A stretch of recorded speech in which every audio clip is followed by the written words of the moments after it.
बोला बदल जाओ वक्त के साथ या फिर वक्त को बदलना सीखो, मजबूरियों को मत कोसो, हर कंडीशन में चलना सीखो।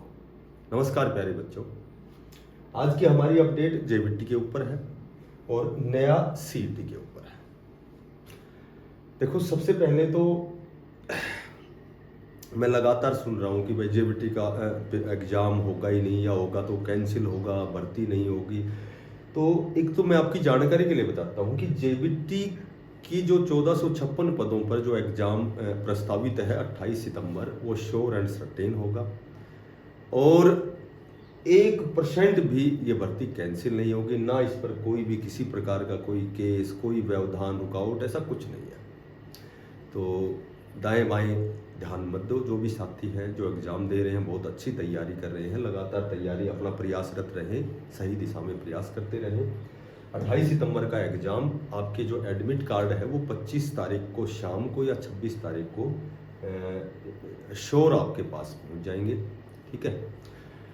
और अब बात करते हैं कल की जो अपडेट है कि जो नया सीईटी है उसका नोटिफिकेशन अक्टूबर में कंफर्म है, नवंबर में या तो अक्टूबर लास्ट या नवंबर फर्स्ट में कंफर्म है। और इसका जो एग्ज़ाम है उस पर जो भी वार्ताएं चल रही हैं, मंत्रणाएं चल रही हैं, वो लगभग दिसंबर के फर्स्ट वीक में होना तय है।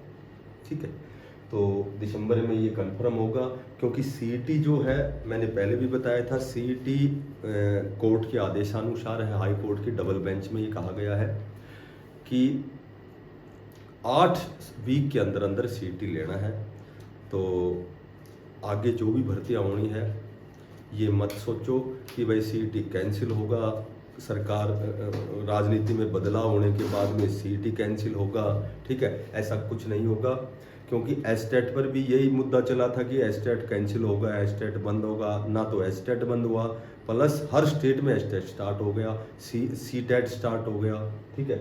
तो सीईटी पे ही जो भी 30, 40, 50 हज़ार भर्ती आनी है वो सीईटी पर आनी है, और बहुत ही हार्ड लेवल का एग्जाम होना है, और सीईटी क्वालिफाई होना है। इसमें बदलाव कंफर्म होना है, बदलाव होगा, लेकिन एग्ज़ाम बहुत ही टाइट होना है। ठीक है। बहुत अच्छी तैयारी वाले जो कैंडिडेट हैं वो तो सी और डी ग्रुप में लग जाएंगे। तो अब जो सीईटी का एग्ज़ाम होगा उसमें सभी बच्चे नए बच्चे रहेंगे। ठीक है। तो सभी नए बच्चे रहेंगे, तो ये लगा लो कि बहुत अच्छी तैयारी करनी पड़ेगी। और कहीं कहीं चाहे जेबीटी हो, टीजीटी हो, पीजीटी हो, एस्टेट हो, सीटेट हो, सबकी कॉमन तैयारी होती है। ठीक है। तो दिसंबर में फर्स्ट वीक में कंफर्म है, और 2024-25 में जितनी भी नई भर्तियां हैं सारी सीईटी बेस पर होनी है। ठीक है। बाद में ये कहो कि भाई फलाना कह रहा था ये तो कैंसिल होना था, ये फलाना, तो वो समय ही खराब करना है। केवल और केवल पॉजिटिव रहो और बहुत अच्छी तैयारी करो। दिसंबर में बहुत से एग्जाम होने हैं। दिसंबर में जो महीना है, नवंबर और दिसंबर जो महीना है, वो बहुत हर वीक में ही एग्जाम होने हैं। देखो, एस्टेट का जो एग्जाम है, एस्टेट का वो भी 7 और 8 दिसंबर का होना है। ठीक है। तो जो साथी टीजीटी पीजीटी लगना चाहते हैं, पीआरटी लगना चाहते हैं, उनके लिए एस्टेट बहुत अनिवार्य है, क्योंकि लाइफ टाइम है। लेकिन नए बच्चों के लिए लाइफ टाइम नहीं, उनको तो एक बार तो क्लियर करना पड़ेगा। उसके बाद जो सीटेट है उसका एग्जाम भी 15 दिसंबर का है। ठीक है। उसके बाद में आरपीएफ का एग्जाम भी दिसंबर में प्रस्तावित है, रेलवे प्रोटेक्शन जो फोर्स है बहुत बड़े पदों पर।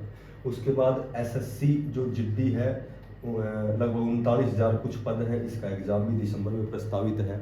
उसके बाद एनटीपीसी का एग्ज़ाम, ये भी दिसंबर में। चंडीगढ़ जो हाई कोर्ट जो डी ग्रुप की है, हरियाणा और उसकी हरियाणा पंजाब जो हाई कोर्ट में जो 300 पदों पर डी ग्रुप की भर्ती है, उसका एग्ज़ाम भी दिसंबर में होना है।